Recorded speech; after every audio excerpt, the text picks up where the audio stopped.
Bom, no encerramento do nosso Economia e Desenvolvimento desta semana, eu tenho a honra de trazer aqui o Fernando Diniz, né, que é um advogado conceituado aqui no Rio Grande do Sul e no Brasil, e que é de Luanda, em Angola, né? Obrigado pela tua presença, Fernando. Desculpa. Conta um pouquinho da tua história. Não, que eu vou te contar a minha história. Eu vou brincar, Luanda pra cá, sabe né? que eu sou muito irônico, né? Na realidade, eu tinha direito a um monte de cotas, né? Porque eu nasci em África. Eu vim para o Brasil, claro, eu sou apaixonado pelo Brasil, mas eu vim obrigado, porque inventaram a guerra lá na minha terra, quando fizeram a guerra civil para implantar o marxismo, a família optou por vir para o Brasil. Então, a minha formação de faculdade foi toda no Brasil. Tá? Estou aqui desde 1976, finais de 76. Então, nasci em Luanda, que é a capital de Angola, e hoje eu brinco que eu sou um privilegiado. Também, tu vê, as tragédias, na realidade, viram privilégio. É só saber usar. Eu tenho a cidadania portuguesa porque sou cidadão português. À época que nasci, Angola era uma província portuguesa. Quando veio a independência, todos que nasceram sob a bandeira portuguesa eram portugueses. Então, eu sou português nato, os meus pais eram nascidos em Portugal. Nascido em Angola, agora, depois de 40 anos e alguma coisa, o governo de Angola está reconhecendo a cidadania de todos que nasceram em Angola antes da independência. Que beleza. Então, até tenho. Tu quer ver um cartão consular de Angola? Eu tenho também. Eu trouxe só para te mostrar. Porque às vezes eu brinco que aqui no Brasil diz que o pessoal da fronteira é doble chapa, né? Doble chapa, né? Agora, pode nós mostrar que depois ele vai mostrar com a câmera para ver. Não, só aqui. Então, tu vê até uma foice e martelo. Até a foice e martelo. Mostra aí que ele vai fechar aí para ver. Foice e martelo, tu vê só. Tu vê só, eu que sou um antimarxista, estou com uma identidade de foice e martelo. Está com a foice e o martelo na tua carteira. Esse aqui é o cartão consular, porque não é porque... Aqui, ó, assim pode... Espera aí, assim talvez tu consiga, só para não ficar muito dado aí. Olha só. Então, o que é que acontece? E tenho a cidadania brasileira por decorrência dos estatutos de igualdade entre Portugal e Brasil. Então, eu tenho uma identidade brasileira igual à do brasileiro, tenho uma identidade portuguesa e agora vou ter uma identidade angolana. Agora vou ter que ter cuidado quando eu atravessar a fronteira. For identificado na rua, considerando alguns erros aí da polícia, vão me prender complicado, como vou ter 3 cidadanias. Bom, eu conheci o Fernando aí ouvindo o Fernando. Conheci, na verdade, a voz do Fernando, o conteúdo que ele passa na Rádio Guaíba. O programa é do Júlio, né? Eu vou no programa do Júlio, eu vou no programa do Guilherme, vou naquele programa que eles fazem ao sábado, que é o Companhia Inteligente, e vou muito também na Bandeirantes, no programa do Milton Cardoso, ia muito no programa do Diego. Nós nos encontramos lá no Diego. Do Diego, nós participamos de debates. Eu fiquei muito, te agradeço o convite, embora o meu hábito de comunicação seja rádio, mais na rádio, né? Eu sou um bicho de rádio. Claro, isso é um hobby, né? Na brincadeira, mas na tem verdade, os que fazem terapia, tu sabe, né? que a televisão, o problema todo da televisão é a interação com a câmera, porque, na verdade, o conteúdo, quando tu tens conteúdo, tanto no rádio quanto na televisão, tu consegue transmitir, né? E o Fernando Diniz tem um conteúdo extraordinário, até porque é um camarada viajado, né? Sobretudo, tem um conteúdo liberal, né? Aquele que nós queremos a liberdade das pessoas, falar o que querem, dar a sua opinião, dizer o sim, dizer o não, porque aqui no Brasil hoje parece que só tem que dizer o sim. E eu não admito, Fernando, eu queria ter só a tua opinião, um país erigir uma democracia sem que haja as opiniões contrárias, sem que tu diga não. Por exemplo, aqui hoje no Brasil tu não consegue falar, tu não pode falar mal da urna eletrônica, tu não pode dirigir de maneira de cobrança aos eu não chamo de membros, nem ministros, eu chamo de legionários. Quem sabe de religião sabe o que é legião. São serventuários. São serventuários. E se fosse usada uma linguagem correta, já dentro dessa linguagem mais liberal, porque a linguagem do politicamente correto, na realidade é um aparelhamento ideológico, o Gramsci sabe, isso quem conhece vai saber explicar. Porque, na realidade, o termo correto seria serventes e não serventuário, porque o servente é quem serve. Então, o funcionário de Estado, independente se é município, autarquia ou lá no federal, ele serve, ele está lá para servir. Tu, na tua atividade de jornalista, tu não deixas de ser um servente da sociedade. Por quê? Porque quem é que propaga a opinião, que dá a informação? Isenta, claro que é o que nós queremos. Ele serve. Ora, quem serve é o servente. Hoje, se tu chamas alguém de servente, até vai ser entendido como pejorativo. Aí usam aqueles eufemismos, o serventuário. Bom, se ele é o serventuário de alguma coisa, ele tem que servir, não servir-se. E qual é a tragédia? E eu vejo isso como uma tragédia, que nós estamos caminhando, sim, para o constranger da opinião, da liberdade. Por quê? Porque isso as pessoas esquecem. Eu vou fazer um parênteses aqui, que eu acho que isso aí vai ser bem interessante para a reflexão das pessoas. O país, e eu posso falar isso com muita propriedade, o Brasil é um país excepcional. Por quê? É só observar que aqui tu tens culturas diferentes, pessoas de várias ascendências, não é? Tu tens as religiões, as pessoas que têm é o católico, é o predominante, depois vem as correntes protestantes, depois vem o judaísmo, depois vem o muçulmano, o maometano, e tem as outras lá que dizem que nasceram em África e que eu nasci em Angola e nunca vi essas religiões. Então, tenho as minhas dúvidas se nasceu lá ou se são evoluções, vamos dizer assim, daquelas sincronias, das misturas. Então, o Brasil tem um privilégio. É um país continental, uma unidade territorial inquestionável, diferente da América Hispânica, né? Tem pessoas de culturas de casa totalmente diferentes convivendo nas ruas muito bem, obrigado. Então, quer dizer, isso é a grande virtude do Brasil. Aí o que acontece? Grupos, e não pode dizer que isso é a opinião da sociedade, chegam a espaços de poder, mas não escolhidos pela população, não pelo voto, independente se o voto é consciente, se é inconsciente, se é propaganda. É o voto. É o voto. Chegou lá, ou seja, o vereador, o deputado estadual, o deputado federal, o senador, o governador, o prefeito e o presidente... Ungidos pelo voto popular. Eles chegaram por aquilo que é mais soberano na nossa visão judaico-cristã, na nossa cultura atual.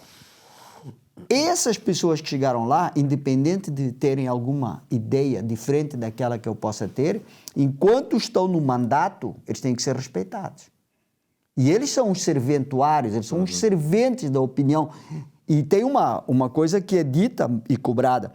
Quando assume o cargo eleito, ele não está lá para governar para aquele grupo que se afina com ele ideologicamente, principalmente no executivo. Ele está lá para atender toda a sociedade.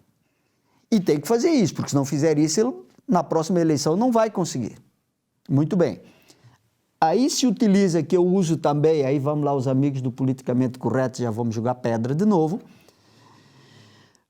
Tem grupos que se chegam, que eu digo que é a sovietização do poder, se criam conselhos, se criar, nós vamos fazer uma lei, mas a lei tem que ser regulamentada e tu vai regulamentar a lei, mas na realidade é um grupo lá dentro de um gabinete, de um apêndice de um gabinete, vai, ou seja, é uma subversão. Se quer impor à sociedade um comportamento, um padrão, e aí vem a história de nós estamos sendo tolhidos hoje da nossa liberdade de opinião. É verdade. O que nós temos mais importante no mundo, na sociedade pluripartidarista, que não podemos esquecer que sem pluripartidarismo não é possível a liberdade. Por quê? Porque a tendência é quem está no poder fechar o poder para si. Independente se entrou lá com boa intenção ou com má intenção. Então, o que acontece? Se dá poder, e mesmo onde não há, se criam aí, temos esse paradoxo que hoje se vive os tais dos inquéritos, que é isso que está se gastando quilômetros de papel e de energia, de tinta. Né? Criatividade. Não, energia e ao mesmo tempo desviando daquilo que interessa. Exatamente. O que interessa a uma sociedade é produzir, gerar riqueza, para melhorar o bem-estar social da população, já que falam em nome disso. Dentro de toda essa visão tua aí, nós temos no Brasil aquilo que se chama, digamos assim, de maneira perfeitamente próxima do ideal, democracia? Olha, eu vou te dizer que sim, embora pareça uma coisa paradoxal, Porque o brasileiro tem uma coisa que eu acho fantástica. Ele é um rebelde sem ser um violento. Porque essa ironia... É um rebelde sem ser terrorista, digamos. Não, sem ser violento.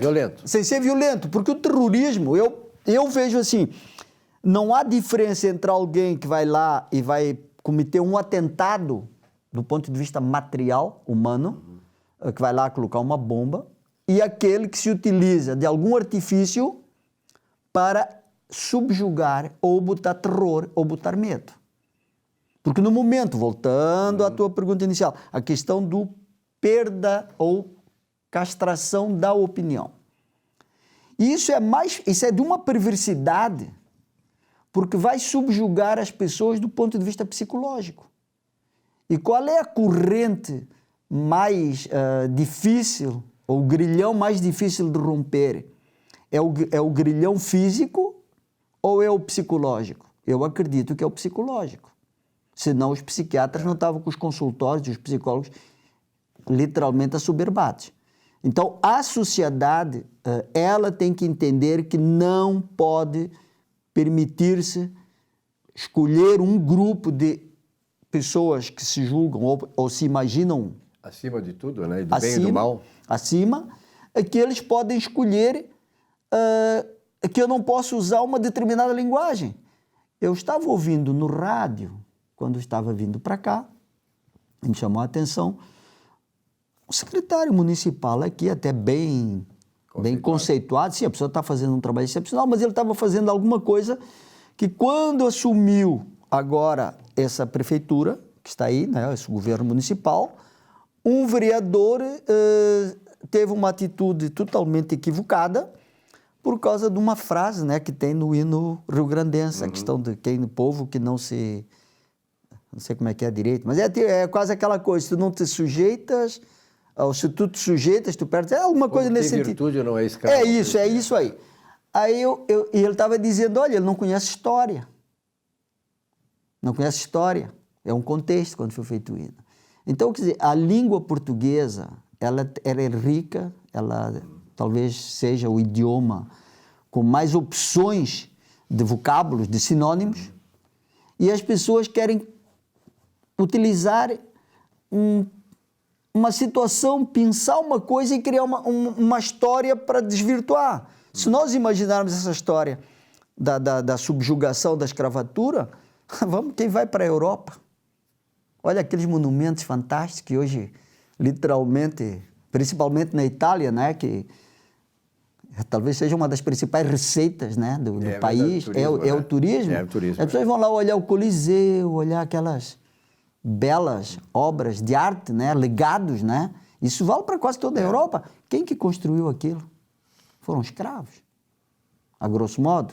E eu não vejo eles estar preocupados em usar um eufemismo. Ah, não, se usar isso ou é aquilo. Eu vou dar um exemplo que vai ser bem interessante. O ter nascido em Angola.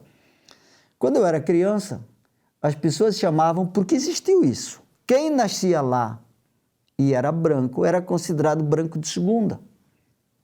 Claro que isso é uma perversidade à luz de hoje. Por que tu é de segunda? Bom, tudo bem. Mas a nossa cultura, como os nossos pais nos ensinavam, como a sociedade, para nós aquilo virava até um orgulho, porque eu sou de segunda e estou a ocupar o lugar do de primeira. Então o de primeira não pode ser de primeira, tem que ser de terceira ou quarta. Nós fomos criados a ironizar essas coisas. Outro exemplo que é muito interessante, quando deu a Revolução comunista lá em Portugal, o 25 de Abril, que é uma falácia, por quê? Porque disseram que iam dar liberdade e Angola, Moçambique, Guiné, Cabo Verde, Timor-Leste entraram em guerras fratricidas. Por quê? Porque era para implantar um sistema que era avesso à cultura da população. Então eles diziam que todos aqueles que chegavam em Portugal, porque houve êxodo, não é? Eles rotulavam que eram retornados. Ora, mas uma grande parte daquela população não tinha nascido em Portugal. Eu não nasci em Portugal. Aquilo a mim me ofendia. Eu estudei lá naquele período. Me ofendia porque, mas eu não nasci aqui. Eu conheço, eu vinha para aqui com os meus pais, de férias e tudo, como muita gente, né? Claro. Mas por que eu sou retornado se eu não sou daqui? Eu vim por circunstâncias. Hoje, a história ensinou que aquelas pessoas que saíram de Angola, Moçambique, Timor, Guiné, Cabo Verde, mas mais de Angola e Moçambique, que se engajaram, e eles eram cidadãos portugueses, não eram cidadãos de segunda, nem de terceira, cidadãos. Eles foram o oxigênio que literalmente ascendeu Portugal a ser um país de primeira linha, de primeiro mundo, ou o país mais desenvolvido. Por quê? Porque aquelas pessoas, elas tinham mais dinamismo. Aí vem a história do liberal, do ser empreendedor, do não ter medo de enfrentar. Claro que ninguém quer sair do seu conforto, da sua, mesmo que viva aos olhos do outro numa situação material, não é? Um pouco mais precária. Ele quer sair daquilo, claro, mas ele vai sair pelo seu mérito. Fernando, aproveitando esse teu conhecimento, aí eu te pergunto o seguinte, nós estamos nos encaminhando para o final da entrevista, o que para ti representa esta eleição no Brasil este ano? Porque nós estamos vendo aqui na América do Sul, todos os países, quase todos já, tomados por um viés de esquerda socialista comunista. O Brasil seria, dentro desse continente, a única resistência hoje? Eu acredito que sim. Talvez, Silvio, eu fui criado que se contando uma historinha é mais importante do que impor alguma coisa. Então, talvez, há muitos anos impulsionado a escrever uma crônica e era sobre o tema por que o marxismo não vingou em Angola, e eu disse assim, pelo espírito da quitandeira. Quitandeira é aquela mulher que sai vendendo coisa. Ou seja, o Brasil tem algo que é paradoxal, que muitos criticam, que o país, na realidade, por ter sido colonizado por Portugal, que essa é a tragédia ou a deficiência ou tudo isso. Não, é a virtude. Por quê? Porque o brasileiro, se tu saís na rua aleatoriamente e perguntar o que é que tu gostarias de fazer, qualquer pessoa, a maioria vai te dizer, eu quero um negócio, eu quero fazer um negócio, eu quero empreender, eu quero vender o que eu sei fazer. Eu quero prosperar. Sim, é isso, mas é por quê? Porque ele é mercantil. Ele, culturalmente. Então, e a unidade territorial diz isso. Eu acredito que vai ser difícil, obviamente, porque a estrutura ao longo de vários anos e essa coisa que é terrorista, o gramscismo, ele domina tudo. Se descuidar, tu começa lá, até na coisinha mais absurda vai ter alguém que não é que esteja militando, é que ele já foi doutrinado àquilo, ele nem sabe. Então eu acredito que o Brasil vai ser talvez um marco. O Brasil, querendo ou não querendo, um dia será uma potência econômica. Com certeza, esse é o grande problema, né? E aí começa, mas está tendo uma visão, acho que a rigor desse ministro da Economia, uma visão de se inserir no mercado mundial. É perfeito. Eu acredito que vai funcionar bem. Fernando, vou te trazer outras oportunidades aqui, porque realmente é um tema importantíssimo, até porque nós estamos nos aproximando da eleição, sem falar em eleição, vamos falar do Brasil, em termos do Brasil, aquilo que nós queremos e que o Brasil realmente precisa ter. Muito obrigado pela tua presença. Eu que agradeço, Silvio, o prazer e me desculpa se eu me alonguei. Não, excelente, parabéns. Quando eu começo a falar, eu não paro. Tá bom, nossa Economia e Desenvolvimento fica por aqui nessa semana, uma bela semana de trabalho a todos vocês. Semana que vem um novo encontro aqui, até lá.